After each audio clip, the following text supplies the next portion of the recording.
Assalamu alaikum and welcome back everyone for another deep dive.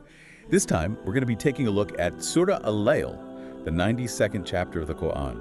Assalamu alaikum. It's a pretty short one, but even though it's short, it's still packed with a lot of really important lessons about, the choices we make in life and what happens because of them, good or bad.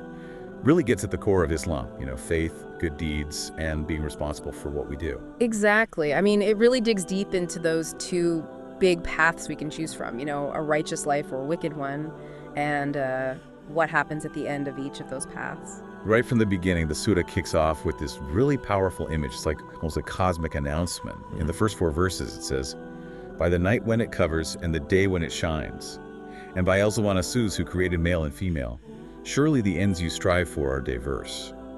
So what are your thoughts on that, especially that contrast between night and day? Well, those verses, they kind of lay the groundwork for everything that comes after, right? It's like night and day, darkness and light, they're not just there, like, part of nature. They represent the struggles and the good times, the hard stuff and the victories, everything we go through in life.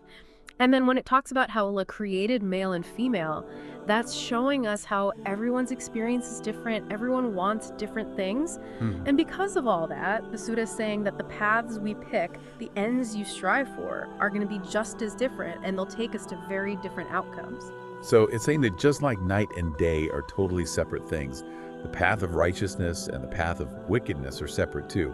These first few verses, it's like they're setting up this huge stage for the whole human story, right? Yeah, you got it. And then the Surah goes right to the heart of it all, where it compares those two paths. Verses 5 through 11 describe what people are like when they choose each path. Let's take a look. "As for him who gives and is mindful through of Allah and believes in the finest reward, we will ease him toward ease. But as for him who withholds and considers himself self-sufficient and denies the finest reward, we will ease him toward hardship." I think it's super interesting how the surah uses the same word, ease, to talk about where both the righteous and the wicked end up, but the meaning is completely different depending on which one you're talking about, you know what I mean? What's the reason for that? Oh, it's a deep point for sure. When it says ease for the righteous, it's talking about this state of being totally at peace and content in this life and in the afterlife, a life that's lined up with Allah's will. But when it says ease for the wicked, it's like a trick, a fake kind of comfort in this world that eventually leads to never-ending suffering in the hereafter. They're so focused on what they want right now, they can't see the true ease that comes from trying to please Allah. And the surah goes on to say, "And their wealth will be of no benefit to them when they tumble sea into hellsole," which again really makes it clear that if you only care about money and stuff and don't have that connection with the divine, you're headed for a spiritual crash. No doubt about it. It's a serious warning about putting all our value on material things. True wealth comes from faith, being righteous, and being close to Allah. Right. Then we get to verses 12 and 13, and there's a shift to, divine authority. "It is certainly upon us Islam to shows the way to guidance, and surely to us Islam belong this life and the next." Those verses are powerful, man. They remind us that the only true guidance comes from Allah. He's the source of all knowledge and wisdom, and we got to turn to Him for direction in every single thing we do. They also make it crystal clear that Allah is the one in charge in this world and the next, so we have to answer to Him for everything we do in life. And that understanding of divine authority, it kind of sets the stage for what comes next. In verses 14 through 16, we see a whole other kind of ease, the kind that's definitely not what we want. This is where the surah describes hellfire.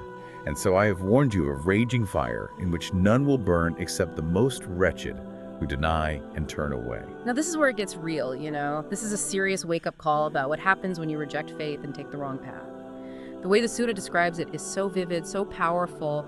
It's meant to make you really feel the awe and fear of that fire. It's straight up saying that hellfire is waiting for those who deny the truth and ignore Allah's guidance. And that's a huge contrast to how the righteous are described and what they get as a reward in verses 17 through 21. "But as for him who gives ease from his wealth here and fears his fellows and believes in the finest reward, we will ease him toward ease. And as for him who withholds and considers himself self-sufficient and denies the finest reward, we will ease him toward hardship, and their wealth will be of no benefit to them when they tumble into hellsole. Surely it is upon us to guide, and surely to prolong this life and the next. And so I have warned you of a raging fire, in which none will burn except the most wretched who deny and turn away. But the righteous will be spared from it, who gives ease from his wealth to purify himself, and to whom no favor was ever done to be anyone has to be repaid, but only seeking the pleasure of his Lord the Most High. and he will certainly be pleased. Yeah, those verses paint this beautiful picture of the righteous. They're the people who purify their wealth by giving charity. They're not doing it for any reward or recognition in this world. Their only goal is to please Allah. Everything they do comes from true faith and a deep understanding that real happiness comes from seeking Allah's approval.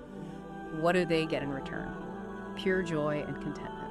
As we get to the end of our look at Surah Al-Layl, I'm just amazed by how much wisdom and guidance is in these 21 verses. For real, the surah is a powerful reminder that every single choice we make, it has huge consequences, not just of this life, but in the next one too. It's calling us to think about why we do what we do, to purify our actions, and to live a life that Allah is happy with. It's a call to look for true ease, the kind that goes beyond the temporary stuff this world offers and leads to lasting peace and happiness. Assalamu alaikum. Assalamu alaikum.